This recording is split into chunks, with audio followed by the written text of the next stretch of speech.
Haleluya. Aku percaya firman-Mu Tuhan. Firman-Mu itu tajam, sanggup memisahkan jiwa dan roh, sendi-sendi dan sumsum, dan juga sanggup membedakan pertimbangan dan pikiran hati. Firman-Mu juga sanggup merobohkan benteng-benteng pemikiran yang dibangun oleh keangkuhan hidup manusia Tuhan. Terima kasih Tuhan, pengurapan yang Tuhan sudah berikan kepadaku untuk aku menyampaikan kebenaran firman. Roh Kudus, Engkau yang memberikan roh hikmat pewahyuan buat setiap anak-anak-Mu di tempat ini. Supaya mereka boleh menangkap apa yang menjadi isi hati Tuhan. Mengubahkan hidup mereka. Dan mereka boleh menikmati setiap janji apa yang Tuhan sudah sediakan bagi setiap anak-anak-Mu. Di dalam nama Tuhan Yesus, aku berdoa. Amin. Yes, shalom. Saudara-saudara dikasihi Tuhan Yesus. Meskipun kita berada di akhir bulan ya, namun masih di bulan pertama tahun yang baru. Jadi masih berbau baru ya. Saya harap juga saudara-saudara di tempat ini masih memiliki semangat yang baru juga. Oke. Siapa suka yang baru-baru? Oh, hampir semua ya. Semua orang suka dengan yang baru, mengenakan baju baru, memiliki mobil baru, rumah baru, kecuali jangan istri dan suami baru. Ya, oke. Nah sekarang pertanyaannya, apakah semua itu mau berusaha untuk mendapatkan hal-hal yang baru itu? Nah, pertanyaannya kan seperti itu, mau. Tapi adakah kerinduan untuk bergerak, untuk mendapatkan hal itu? Apa yang saya sudah persiapkan untuk saya sharingkan pada pagi hari ini, ternyata hampir sama dengan apa yang Pak Dolvi sudah sampaikan minggu yang lalu. Ternyata memang kita ini harus melakukan apa yang firman Tuhan katakan di kitab Ulangan ya. Engkau harus mengajarkannya berulang-ulang. Jadi jemaat TLW jangan bosan-bosan mendengar apa yang firman Tuhan katakan. Nah, di dalam perjalanan kehidupan kita sebagai manusia, banyak tentunya tantangan-tantangan yang dihadapi ya. Dan dapat menimbulkan yang namanya kekhawatiran secara manusia. Kekhawatiran apa yang menjadi kebutuhan dari hidup kita. Stres, panik, akhirnya salah langkah. Hal itu bisa menimpa orang-orang yang sudah percaya juga. Sekalipun ia itu tahu kebenaran firman Tuhan. Saya akan bawa saudara-saudara flashback dahulu ya. Kita melihat ke kitab Kejadian. Di mana nanti teman-teman saudara-saudara bisa baca di kitab Kejadian ketika Tuhan menciptakan alam, Tuhan menciptakan segala sesuatu. Di situ kita bisa melihat suatu prinsip di dalam penciptaan. Di mana Tuhan menciptakan semua makhluk. Ciptaan Tuhan itu ditopang oleh dari mana mereka berasal. Saya ulangi lagi. Suatu prinsip di dalam penciptaan adalah semua makhluk ciptaan itu ditopang oleh dari mana mereka berasal. Artinya mereka tidak dapat terpisah dari yang menopangnya. Karena berhubungan dengan kehidupan mereka. Ketika Tuhan menciptakan bintang di langit, ia berfirman kepada cakrawala, jadilah benda-benda penerang. Ketika ia menghendaki ikan di laut, Tuhan berfirman kepada air, hendaklah berkeriapan makhluk hidup. Nah seperti itu, di dalam air. Begitu pula ketika Tuhan menciptakan segala jenis makhluk hidup, ternak, binatang melata, binatang liar di bumi, Tuhan berfirman kepada bumi. Begitu pula ketika Tuhan menciptakan tumbuhan berbiji, pohon segala jenis buah, Tuhan berfirman kepada tanah. Ikan akan mati jika terpisah dari air yang menopang kehidupannya. Karena itu sumber yang menopang hidup. Begitu pula dengan binatang-binatang di darat. Tidak bisa dipisahkan dari bumi. Tanaman-tanaman tidak bisa dipisahkan dari tanah. Begitu pula ketika Tuhan menciptakan manusia.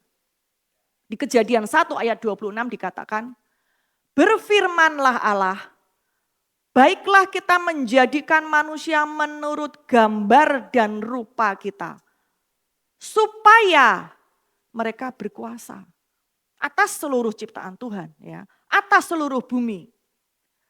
Ketika Tuhan menciptakan manusia, Tuhan berfirman kepada dirinya sendiri. Kalau tadi tanaman dengan tanah berfirman, bumi, air. Ketika menciptakan manusia, Tuhan berfirman kepada dirinya sendiri. Baiklah kita menjadikan manusia menurut gambar dan rupa kita. Itu gambar dari Tritunggal. Supaya berkuasa.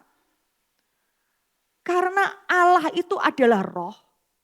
Maka yang berasal dari Allah ketika ia berfirman kepada dirinya sendiri juga berupa roh, yaitu manusia roh. Dan itu adalah kita.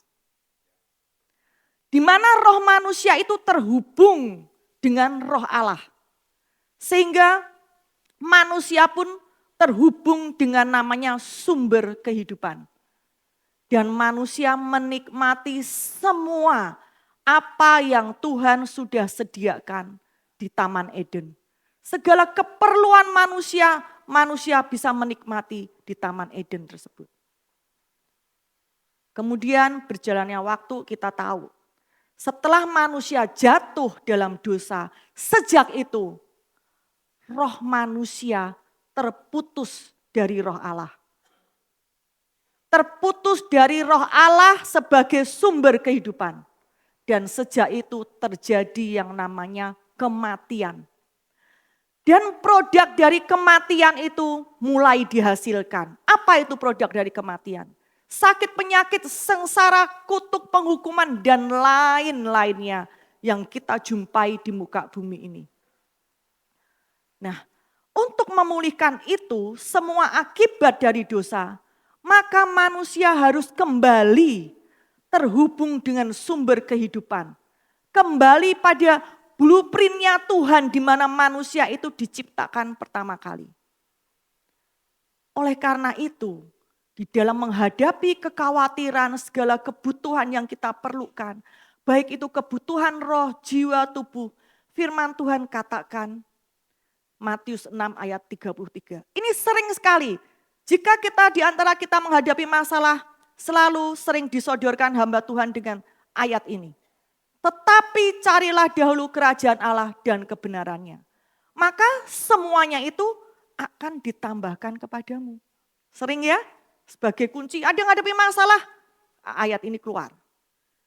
Dari ayat ini kita tahu bahwa jawaban atas kekhawatiran kita, atas kekhawatiran kita apa yang menjadi kebutuhan hidup kita, Tuhan mengarahkan kita untuk mencari kerajaan Allah dan kebenarannya. Di situ tidak dikatakan mencari apa yang ditambahkan. Di situ tidak dikatakan mencari apa yang kau butuhkan. Tapi di situ dikatakan carilah dahulu kerajaan Allah dan kebenarannya. Dari ayat ini pun kita bisa mengambil pesan dari Tuhan. Bahwa kita jangan fokus dengan apa yang kita butuhkan. Kita jangan fokus terhadap masalah yang kita hadapi. Namun fokus saja dengan solusi yang ada di dalam kerajaan Allah dan kebenarannya itu. Sekarang pertanyaannya, mengapa harus cari kerajaan Allah dan kebenarannya? Ingat cerita Nikodemus, saudara-saudara. Itu nanti bisa baca ya di Yohanes 3 ayat 3. Saya akan membacakan dari versi TSI-nya. Di sini ayatnya saya enggak cantumkan ya. Tuhan Yesus mengatakan ketika menghadapi Nikodemus, Tuhan Yesus mengatakan, tidak ada seorang pun yang bisa menjadi warga negara kerajaan Allah kalau dia tidak dilahirkan kembali. Makanya Nikodemus bilang kan, bagaimana sudah seumur ini untuk masuk lagi ke rahim ibu? Dari sini kita bisa tahu jawaban Yesus dengan ayat ini. Tuhan mau membawa kita kembali pada apa yang Tuhan sudah rancangkan pada mulanya. Dengan kita mengalami kelahiran baru untuk dapat masuk kerajaan Allah. Untuk dapat menjadi warga negara kerajaan Allah. Dan kita tahu Tuhan memberikan solusinya. Ya, di mana di kitab Roma 10 dikatakan ketika kita mengaku dengan mulut Yesus itu adalah Tuhan. Dan percaya dalam hati bahwa Allah telah membangkitkan Kristus dari antara orang mati, maka kita diselamatkan. Disitulah kita mengalami yang namanya kelahiran baru. Kita menjadi orang percaya. Kita melihat di Kolose 1 ayat 13. Kolose 1 ayat 13 dikatakan, ia telah melepaskan kita dari kuasa kegelapan dan memindahkan kita ke dalam kerajaan anaknya yang kekasih. Kita sudah menjadi bagian dari warga negara kerajaan Allah. Di sini kita sudah menemukan yang namanya carilah dahulu kerajaan Allah. Habitat kita adalah habitat yang baru. Kemudian setelah di situ, apa yang terjadi? Kita lihat di 1 Korintus 6 ayat 17. Di 1 Korintus 6 ayat 17 dikatakan, tetapi siapa yang mengikatkan dirinya pada Tuhan menjadi satu roh dengan dia. Jadi ketika saudara-saudara lahir baru, saudara mengikatkan diri pada Tuhan, itu saat itu juga roh saudara menjadi satu kembali dengan rohnya Allah. Sama seperti manusia pertama kali diciptakan oleh Tuhan. Kita adalah ciptaan baru dan kita adalah manusia roh. Kita dibawa kembali ke awal manusia diciptakan. Nah, normalnya manusia itu, roh manusia itu terhubung menjadi satu dengan roh Allah sebagai sumber kehidupan. Itu normalnya itu seperti itu. Dan disitulah dikatakan kita itu segambar dengan Allah. Nah, kemudian selain itu kita bisa lihat di Efesus 1 ayat 3. Dikatakan terpujilah Allah dan Bapa Tuhan kita Yesus Kristus yang dalam Kristus telah mengaruniakan kepada kita segala berkat rohani di dalam surga. Telah mengaruniakan kepada kita segala berkat rohani dalam surga. Segala berkat rohani dalam surga, itulah segala yang menjadi kebutuhan kita. Ternyata Tuhan sudah sediakan itu semua. Yang kita temukan di dalam kerajaan Allah, di dalam roh kita yang sudah bersatu dengan roh Allah. Yang sudah terhubung dengan sumber kehidupan itu. Nah, berkat rohani ini banyak sekali di dalamnya. Yaitu semua produk hasil dari apa yang Yesus sudah tanggung lunas di kayu salib dan kebangkitannya. Di situ ada kesembuhan, di situ ada kemakmuran, kita dibenarkan, kita dilayakan, kita dikuduskan, bebas dari kutuk, bebas dari penghukuman dan lain sebagainya. Nah, apa yang Yesus telah lakukan ini mengakhiri semua hal-hal yang dari daging, membawa kita masuk di dalam alam roh. Semua itu suatu kenyataan di dalam roh. Semua itu fakta secara rohani, itu ada pada kita. Nah, sekarang di dalam perjalanan kehidupan kita, apakah kita menyadari bahwa fakta secara rohani atau naturalnya kita itu, hal itu tidak mengatur hidup kita. Saya ulangi lagi. Semuanya itu yang kita terkagum-kagum, wow, semua sudah sediakan suatu fakta rohani, kenyataan di dalam roh. Kita menyadari enggak bahwa fakta secara rohani itu tidak mengatur hidup kita. Pertanyaannya, lalu apa yang mengatur hidup saya dan saudara? Kita menjalani kehidupan di muka bumi ini tidak hanya secara roh. Ya, kita sebagai manusia, manusia itu terdiri dari roh, jiwa, dan tubuh. Ingat blueprintnya Tuhan. Manusia diciptakan segambar dan serupa Allah. Supaya ada tujuannya. Tujuannya apa? Berkuasa. Kita dalam posisi sudah segambar dengan Allah. Roh kita sudah kembali menyatu dengan roh Allah. Agar kita berkuasa mengalami kemenangan atas penyakit, atas kemiskinan, menerima semua yang kita butuhkan. Yaitu semua produk hasil dari apa yang Yesus sudah tanggung lunas di kayu salib dan kebangkitannya. Maka kita perlu juga yang namanya keserupaan. Keserupaan inilah ada di jiwa kita. Di mana jiwa kita itu harus selaras dengan roh kita. Caranya bagaimana? Firman Tuhan tadi mengatakan, carilah dahulu kerajaan Allah. Kita sudah menemukan, kita sudah berada di dalamnya. Tidak hanya berhenti di situ, firman Tuhan katakan carilah dahulu kerajaan Allah saja, titik. Tidak.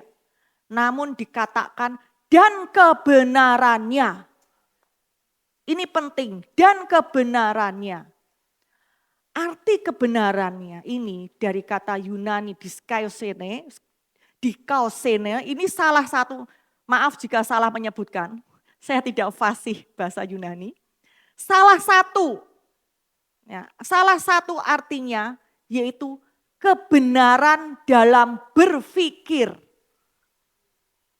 Nah, disinilah kita melibatkan yang namanya pikiran. Di mana jiwa kita itu terdiri dari pikiran kita, perasaan kita. Di jiwa manusia ini peran utama itu ada di pikiran. Nah, kebenaran berpikir inilah yang menjadikan jiwa kita akan selaras atau mengalami keserupaan. Berpikir benar seperti apa? Atau berdasar apa?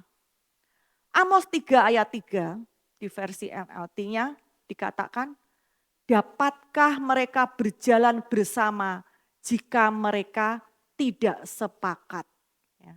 Di Amos 3 ayat 3 dikatakan, dapatkah mereka berjalan bersama jika mereka tidak sepakat? Kita manusia roh. Normalnya pun juga bergerak menjalani kehidupan ini sesuai dengan hukum-hukum kerajaan Allah. Apa yang berlaku di dalam alam roh. Di mana kita harus memahami, mengetahui, memahami dan mempercayai apa yang firman Tuhan katakan. Dan kita mau bekerja sama, mau sepakat. Mengapa? Kita lihat di Yohanes 6 ayat 63. Firman Tuhan mengatakan, rohlah yang memberi hidup. Daging sama sekali tidak berguna. Perkataan-perkataan yang kukatakan kepadamu adalah roh dan hidup. Tadi saya sudah sampaikan bahwa Yesus sudah mengakhiri hal-hal yang dari daging. Jelas dikatakan rohlah yang memberi hidup. Ya. Tadi di awal saya sudah mengatakan juga bahwa kita tidak bisa lepas dari sumber di mana awal kita diciptakan. Yohanes 1 ayat 1 mengatakan, pada mulanya adalah firman.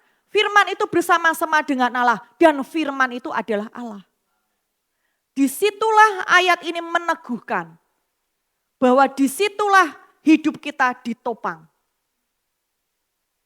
Jadi kita tidak bisa lepas dari firman ini.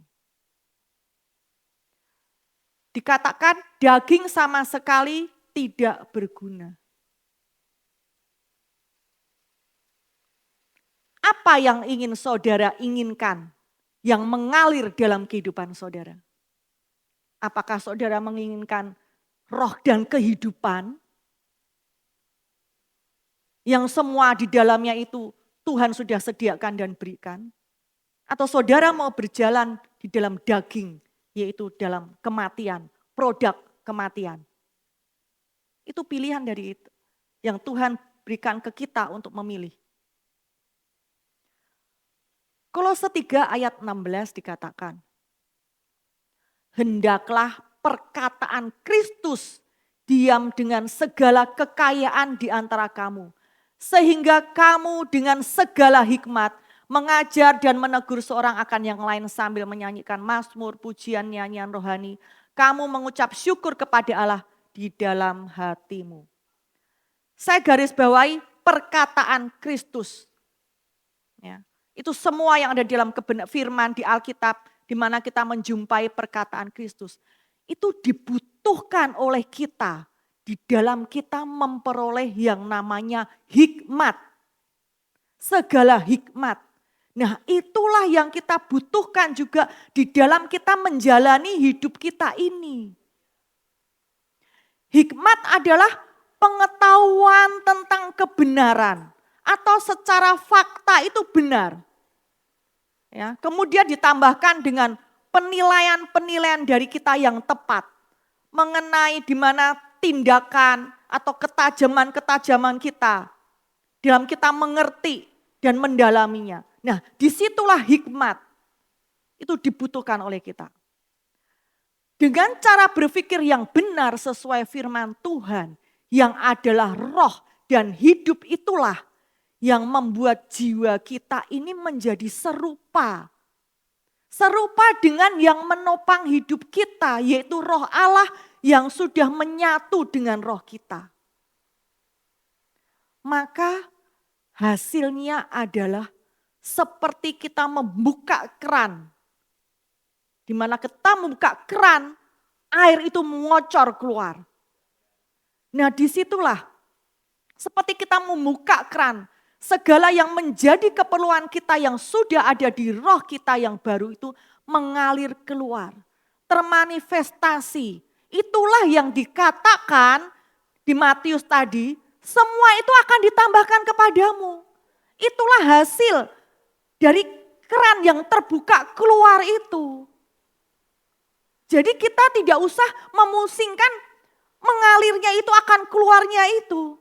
Itu akan keluar ketika kita selaras. Jika yang masuk dalam pikiran kita ini tidak sesuai firman, maka hal-hal yang tidak sesuai firman itulah yang akan terbentuk dalam pikiran kita. Menjadi benteng-benteng penghalang.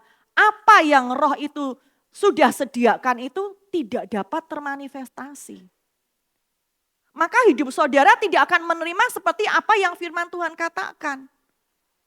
Karena hidup kita akan mengikuti pikiran kita yang dominan tersebut. Dari sini kita bisa tahu, oh seperti itu. Sekalipun orang udah tahu firman, sudah hafal firman, tidak cukup di situ. Kita mulai belajar lagi terbuka. Bagaimana hal itu, apa yang firman katakan itu, janji Tuhan itu semestinya ya dan amin. Berarti kalau itu tidak terjadi, something wrong bukan di Tuhan, di kitanya manusia ini. Kita lihat Amsal 23 ayat 7. Di versi King James Version dikatakan, sebab seperti yang dipikirkan seseorang dalam hatinya, demikianlah dia. Kalau saudara menjumpai kata hati, saudara nggak usah bingung apa itu hati. Hati itu di mana roh dan jiwa kita itu berada. Ya. Kalau saudara menemui kata hati, langsung pikiran saudara terkonek. Oh, di situ ada roh dan jiwaku. Roh, oh rohku itu udah beres. Udah menyatu dalam Tuhan. Berarti masih ada jiwa. Nah, jiwa inilah ada peranku, bagianku. Yaitu ada di mana? Pikiranku. Nah, seperti itu. Jadi saudara tidak bingung lagi ketika menjumpai kata hati. dan tahu peran kita mengenai hati itu di mana kita tahu dengan jelas. Ya, oke. Jadi betapa pentingnya cara berpikir ini. Melalui pikiran inilah pada mulanya awal manusia itu jatuh di dalam dosa. Ketika Hawa memikirkan apa yang iblis katakan, apa yang iblis tawarkan, itulah yang berkecamuk di dalam pikiran Hawa. Itulah yang mempengaruhi perasaannya, sehingga mempengaruhi kehendaknya, keputusan-keputusan yang dia ambil. Dari pikiran yang bukan dari Tuhan itu berpengaruh ke jiwa. Itu yang dialami oleh Hawa. Inilah yang dari jiwa pikiran-pikiran itulah yang lebih menguasai daripada rohnya yang semestinya sudah segambar dengan Allah. Jadi berpikir benar itu adalah penting. Dan itu salah satu perintah dari Tuhan yang kita jumpai di Filipi 4 ayat 8. Kenapa Tuhan bilang, pikirkanlah semua yang benar. Sekarang terkonek ya, kita tahu apa yang diperintahkan Tuhan itu kenapa bisa begitu. Bisa tersambung dari ayat 1 dengan ayat yang lainnya. Kita mengerti dengan jelas. Jika kita memikirkan hal-hal yang sama dengan apa yang dipikirkan dunia, pola pikir orang-orang yang belum percaya, kita pun juga akan mendapatkan hasil yang sama pula. Sehingga kebanyakan orang akhirnya kecewa pada Tuhan. Tuhan, mana janjimu Tuhan? Banyak orang kecewa karena tidak mengetahui hal ini. Semua kembali disalahkan ke Tuhan. Semua Tuhan. Akhirnya kecewa, meninggalkan Tuhan. Karena tidak mengerti hal ini. Oleh karena itu, kita perlu belajar kebenaran firman Tuhan. Kita perlu dimuridkan. Oleh karena itu di TLW ini setiap hari Rabu itu ada yang namanya pemuritan belajar Alkitab. Jadi tidak cukup kita hari Minggu saja hanya mendengar firman Tuhan. Setiap hari kita perlu mendengar kebenaran firman. Dan di komunitas ini pun menyediakan wadah untuk kita sama-sama belajar kebenaran firman Tuhan. Sehingga kita bertumbuh. Dan firman itu yang ditabur pasti tidak sia-sia. Jika kita mau sepakat. Kembali lagi ke kita. Ya, oke. Nah, di pikiran inilah segala sesuatu itu dibuahi dan akhirnya akan menghasilkan. Kita mau hasil seperti apa? Mau seperti yang banyak orang dunia sana di luar sana alami? Atau kita mau mengalami janji dan kehendak Tuhan di dalam kehidupan kita? Apa yang kita mau terima? Itu kembali lagi ke kita. 3 Yohanes 1 ayat 2. Firman Tuhan mengatakan, saudaraku yang kekasih, aku berdoa semoga engkau baik-baik dan sehat-sehat saja. Dalam apa? Segala sesuatu. Sama seperti jiwamu baik-baik saja. Saudara mau kondisi saudara baik-baik? Saudara mau saudara sehat-sehat? Di dalam segala hal, segala sesuatu. Di sini dikatakan sama seperti jiwamu baik-baik. Artinya berbanding lurus. Artinya segala sesuatu yang ingin saudara terima dan nikmati itu sama dengan kondisi keadaan jiwa saudara. Itu semua dipengaruhi jiwa saudara. Nah, tadi saudara sudah mendengar apa yang saya sampaikan. Ketika membaca ayat ini, saudara bisa menangkap dan mengerti. Kalau itu sama dengan jiwaku, berarti aku harus berbenah dong di dalam jiwaku. Apa ini yang berperan? Oh iya, pikiranku. Nah, seperti itu. Sehingga kita bisa melakukan apa yang Tuhan perintahkan. Oh iya, pikiranku harus sesuai sepakat dengan firman. Seperti itu cara kerjanya. Di mana kita memahami ketika kita baca firman, kita mengerti. kita mempercayai, kita bisa mempraktekkan. Jadi penting keadaan jiwa ini. Ya. Sangat berpengaruh dengan apa hal-hal yang kita terima. Jika hal-hal yang tidak baik, itu akan menjadi sampah, bendungan, benteng yang menghalangi semua yang Tuhan sediakan itu mengalir keluar. Itu akan terhalang.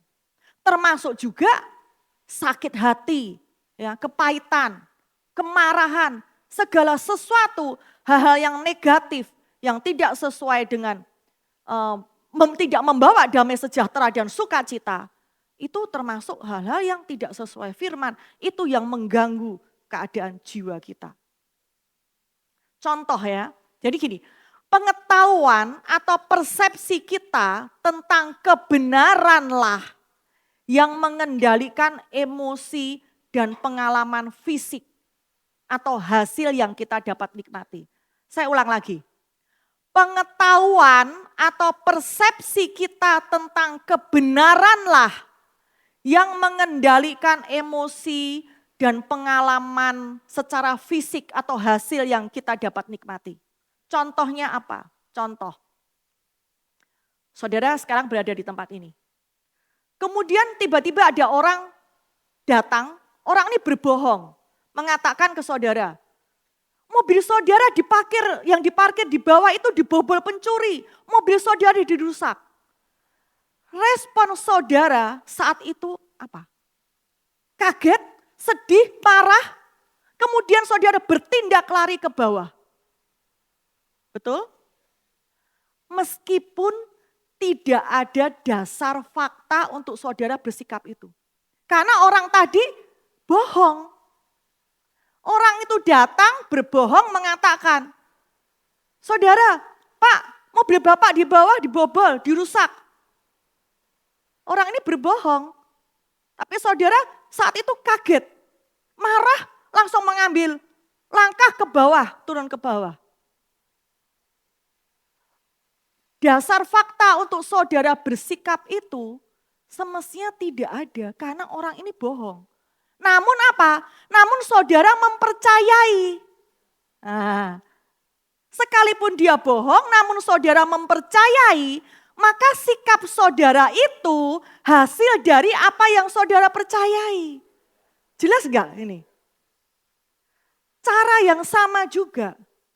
Begitu juga jika ketika betul-betul hal itu terjadi, mobil saudara di bawah dibobol, dirusak orang, kemudian orang datang, Pak, mobil Bapak dibobol. Tapi saudara cuma, oh dibobol. Saudara tidak mempercayai. Saudara tenang. Saudara enggak marah. Sekalipun itu betul-betul terjadi. Tapi kenapa saudara enggak marah? Kenapa saudara enggak langsung respon lari ke bawah? Karena saudara enggak mempercayai orang itu bilang, sekalipun itu benar. Sekalipun yang dilaporkan itu betul. Jadi sikap saudara itu hasil dari apa yang terjadi itu tidak saudara percayai, betul? Yang tadi itu hasil dari apa yang saudara percayai sekalipun itu bohong. Sehingga menimbulkan saudara merespon dan bertindak. Tapi hal ini betul-betul terjadi, namun saudara enggak mempercayai. Sehingga tidak mempengaruhi emosi saudara, tidak mempengaruhi keputusan saudara untuk bertindak. Betul? Jelas?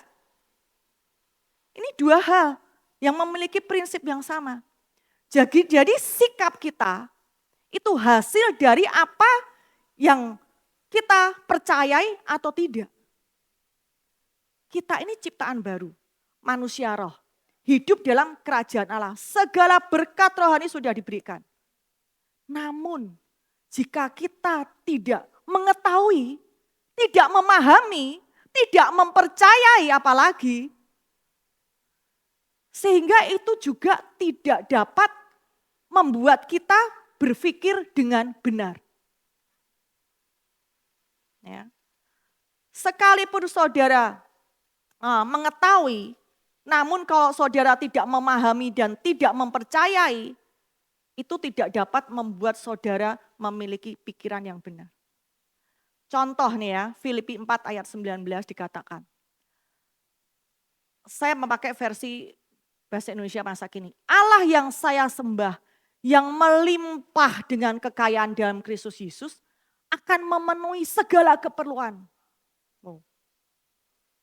Berarti dari ayat ini kita tahu, yang mencukupi saudara, yang memenuhi segala kebutuhan saudara, bukan berdasar apa yang ada di dompet saudara. Betul? Bukan berdasar apa yang di dalam tabungan saudara. Betul? Tapi yang memenuhi segala keperluan saudara adalah kekayaan yang melimpah dari Kristus Yesus, itulah yang memenuhi segala keperluan saya dan saudara. Nah, milikilah pikiran yang benar ini. Karena akan berpengaruh dari sikap dan tindakan saudara. Saudara tidak akan khawatir tentang pemenuhan segala kebutuhan saudara jika saudara memahami bahwa sumber itu adalah Tuhan. Bahwa sumber saudara itu bukan pekerjaan saudara. Saya ulangi. Sumber saudara itu bukan pekerjaan saudara. Tapi sumber saudara itu adalah Tuhan. Ya, sumber bukan pekerjaan, tapi sumber adalah Tuhan. Tuhan mengalirkan berkat keuangan ini melalui pekerjaan saudara. Jadi saudara tidak takut kekurangan ketika saudara, kalau kita memahami ini, kita tidak takut kekurangan ketika saudara ngapain? Memberi. Contoh ya. Saya memberi contoh yang tidak benar. Berpikir yang tidak benar. Contoh berpikir tidak benar seperti ini. Jika kita masih berpikir sumber segala kebutuhanku itu ada di dalam pekerjaanku. Pada gajiku yang sudah tetap gaji yang diterima bulanan. Nominalnya sudah segitu. Mana mungkin tiba-tiba berubah. Situasi sedang tidak baik. Mana mungkin toko laku. Mungkin buka toko buku. Mana mungkin rame. Liburan sekolah. Ketika mau memberi persembahan, mau menabur, mulai berpikir, wah berkurang nih pengeluaran hari ini. Lumayan, sejumlah sekian buat kebutuhan A, B, C, D. Maka jadilah seperti itu hidupmu. Tidak mengalami yang namanya breakthrough. Karena apa yang kita lakukan itu semua beruntun itu bermula dari berpikir yang tidak benar. Ditambah lagi dengan teman-teman sekeliling yang mengamininya. Wah, teman-teman sekeliling yang mengamini. Ya, tanpa disadari hal itu terjadi di banyak orang-orang Kristen. Mengamini bagaimana? Kasihan, dia kekurangan loh.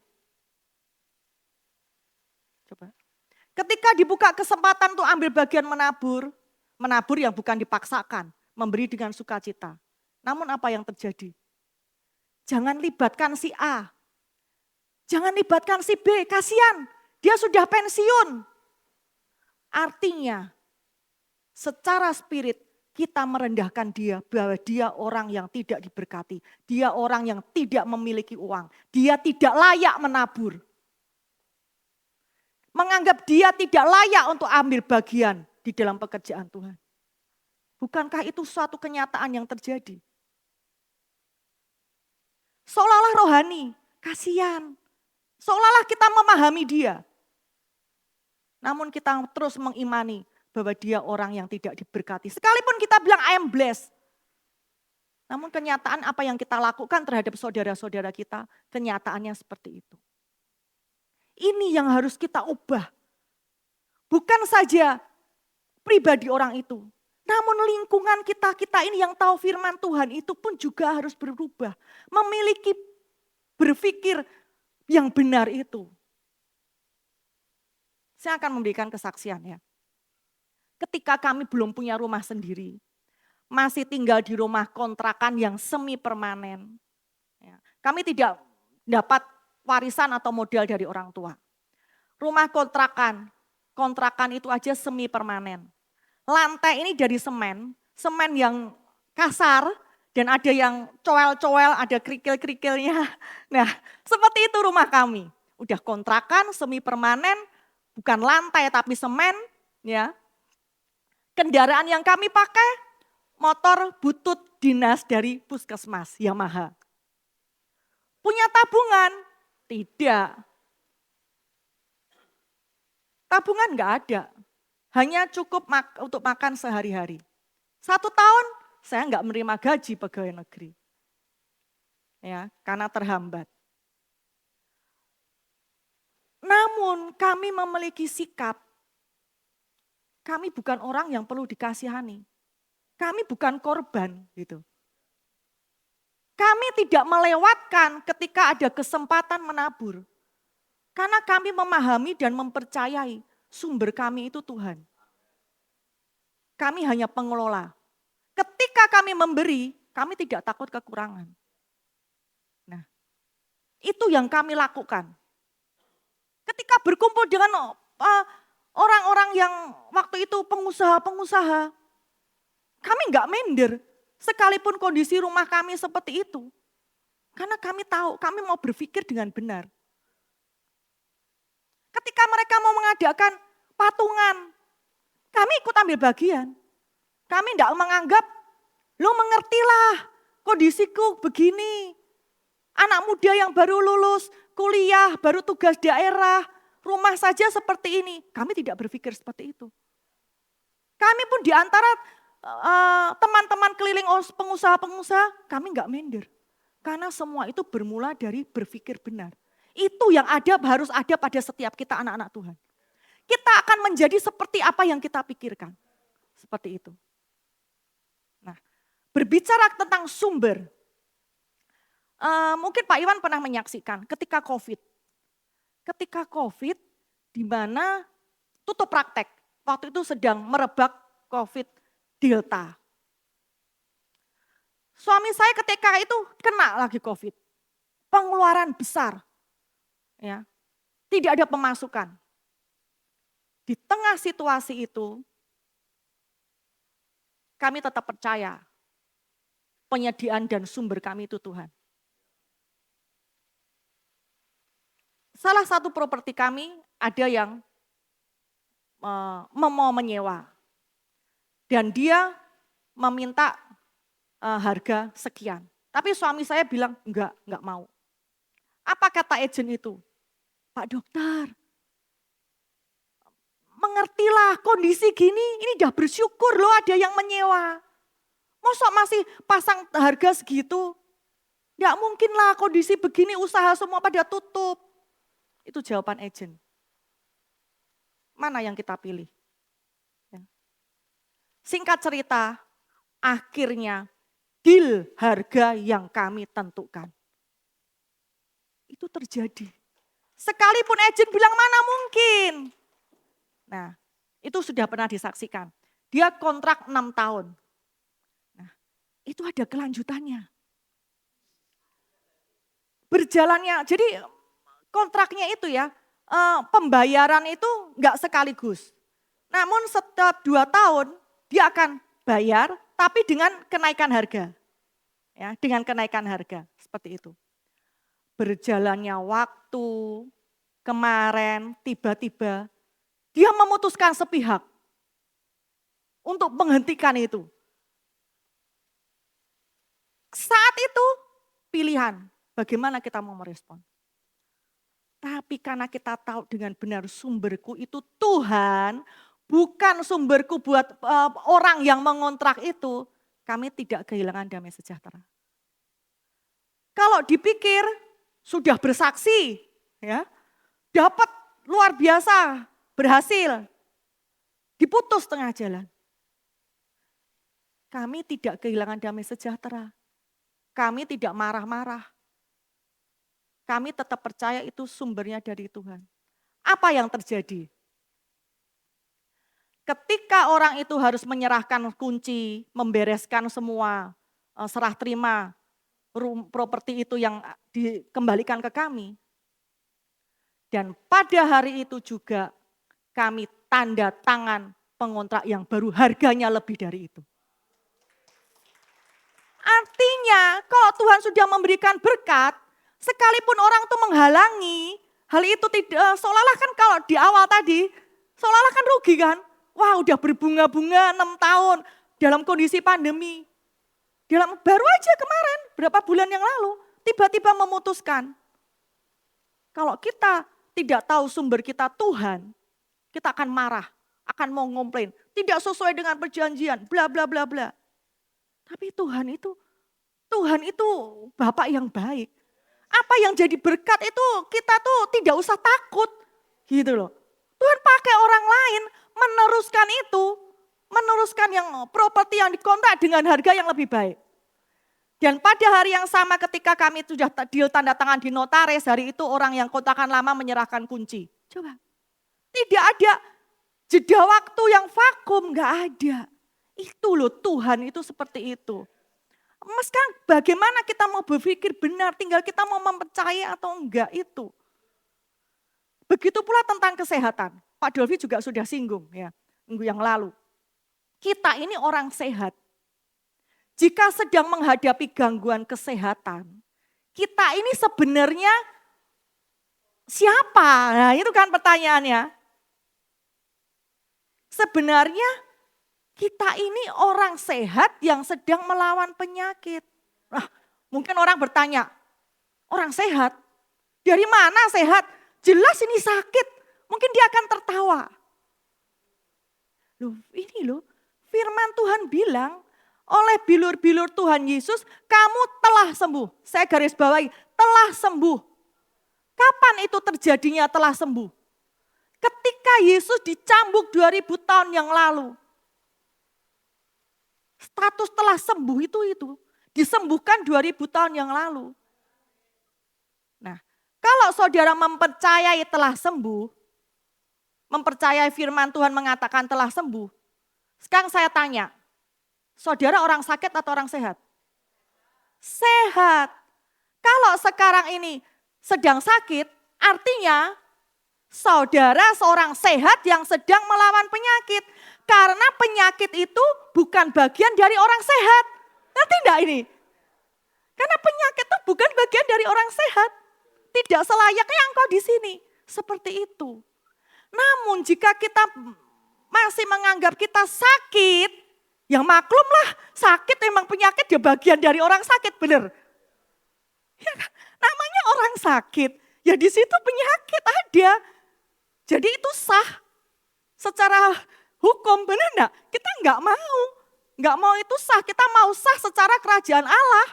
Makanya kita orang sehat yang sedang melawan penyakit. Seperti itu cara berpikirnya di dalam kita menangkap firman dan mempercayainya. Kita lihat Efesus 4 ayat 23 sampai 24.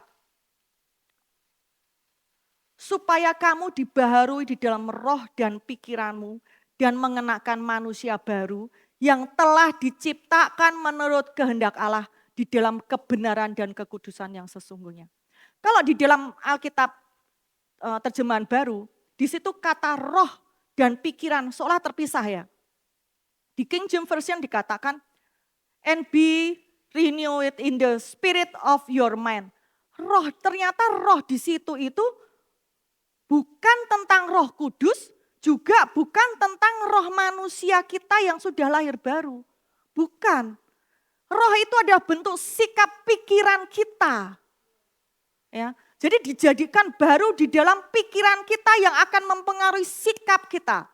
Strong Concordasi mengatakan dari kata Yunani pneuma. Yang diterjemahkan roh dalam berarti watak atau mental seseorang. Nah seperti itu. Pernah dengar komen negatif seseorang yang mengatakan, ih memang udah wataknya, nah, seperti itu ya. Mentalnya enggak baik, nah seperti itu. Karena dari pikiran sudah mendarah daging istilahnya.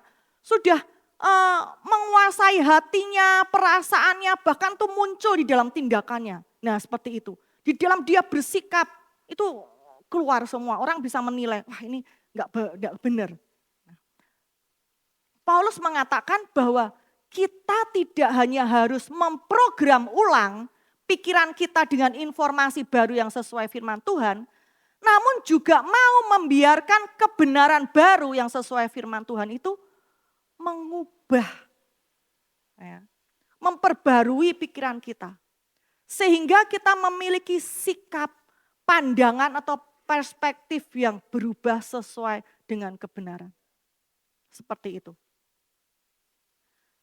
Jika ada pikiran yang tidak selaras, 2 Korintus 10 ayat 4 dan 5 dikatakan, karena senjata kami dalam perjuangan bukan senjata duniawi, melainkan senjata yang diperlengkapi dengan kuasa Allah. Kuasa Allah yang sanggup merubuhkan, meruntuhkan benteng-benteng. Dan kami mematahkan setiap siasat orang dan merobohkan setiap kubu yang dibangun oleh keangkuhan manusia untuk menentang pengenalan akan Allah. Dan kami menawan segala pikiran dan menaklukkannya kepada Kristus. Mematahkan setiap siasat di dalam King James Version adalah membuang imajinasi, cara berpikir atau argumen yang tidak sesuai firman. Itu harus dibuang, digantikan dengan hal yang sesuai firman. Karena hal-hal itu akan menghalangi tujuan Tuhan dan rencana Tuhan digenapi dalam kehidupan saudara. Menghalangi apa yang Tuhan sudah sediakan itu, menghalangi untuk termanifestasi dalam kehidupan saudara. Jadi, tidak cukup hanya mempelajari fakta-fakta dari firman Tuhan dan menyimpan agar kita bisa mengingatnya kembali. Itu tidak cukup. Firman Tuhan yang kita terima perlu kita dengar berulang-ulang. Dibicarakan. Nah, di mana kita di dalam komunitas ini kita sering fellowship. Pak Dolvi selalu ingatkan, bukan gosip ya, berfellowship, saling sharing. Itu kita memperkatakan berulang-ulang firman, membahas tentang firman. Direnungkan, diimajinasikan, itu akan efektif untuk terbentuknya ingatan di dalam pikiran seseorang. Diulang-ulang. Coba saudara nggak perlu menghafal lagu. Tapi kalau sering dengar di TV, sering dengar di mall, tanpa disadari suatu ketika di suatu tempat, lagu itu muncul. Saudara ikut bernyanyi. Padahal saudara merasa nggak pernah menghafalkan. Karena itu di bawah sadar berulang-ulang masuk di dalam panca indera kita. Nah, firman Tuhan seperti itu. Perlu supaya itu ya efektif di dalam ingatan pikiran. Dan tertanam di bawah memori bawah sadar kita. Akhirnya menjadi belief system. Menjadi apa yang saudara percayai. Sampai pandangan saudara itu berubah. Saudara mulai berpikir yang benar sesuai firman. Nah, hal tersebut akan berpengaruh pada sikap mental kita. Bagaimana kita merespon dan bertindak dalam menghadapi masalah atau tantangan-tantangan. Jadi bertindak enggak ngawur gitu ya. Kita udah enggak bertindak ngawur dalam menghadapi apa-apa, menghadapi masalah. Juga akan menentukan di mana kita mengambil keputusan-keputusan yang perlu kita ambil. Dan itu semuanya kembali dari kemauan dari kita. Tadi di awal saya tanyakan, apakah semua mau berusaha mendapat hal-hal yang baru untuk mengubah pikiran? Arti berusaha ini bukan legalistik saudara, bukan agamawi. Banyak tantangan-tantangan kesibukan yang saudara hadapi setiap hari. Nah disitulah saudara harus berusaha mengambil keputusan, aku harus merenungkan firman Tuhan. Seperti itu. Kita perlu kegairahan untuk membaca kebenaran firman Tuhan yang akan mengubah pola pikir kita. Dan itu suatu perintah Tuhan yang untuk kita lakukan. Ya, untuk memperbarui cara berpikir kita. Kok nanti saudara lihat semua itu perintah Tuhan. Pikirkanlah, berubahlah oleh pembaruan budimu. Semua itu perintah yang harus kita lakukan. Itulah bagian kita. Tidak cukup kita mengerti kemudian kita berdoa itu datang sendiri di depan mata kita. Dan itu terjadi dalam kehidupan kita. Bukan suatu seperti itu. Suatu perintah Tuhan kita perlu lakukan untuk kita memiliki, kita dapat berpikir dengan benar. Nah, apakah ada semangat? Apakah saudara bergairah untuk mengetahui, memahami mana yang tidak sesuai firman? Dan apa yang aku harus gantikan dalam pikiranku yang sesuai firman Tuhan. Perlu ada kerinduan untuk kita mengetahui, memahami, dan mempercayai apa yang firman Tuhan katakan. Sehingga mau merubah pola pikir kita, cara berpikir kita sesuai firman Tuhan. Sehingga kita dapat berpikir benar, memiliki hikmat. Itulah yang mengatur hidup kita. Dan akhirnya kita dapat mengambil keputusan dengan benar, bergerak, berjalan sesuai dengan apa yang Tuhan mau.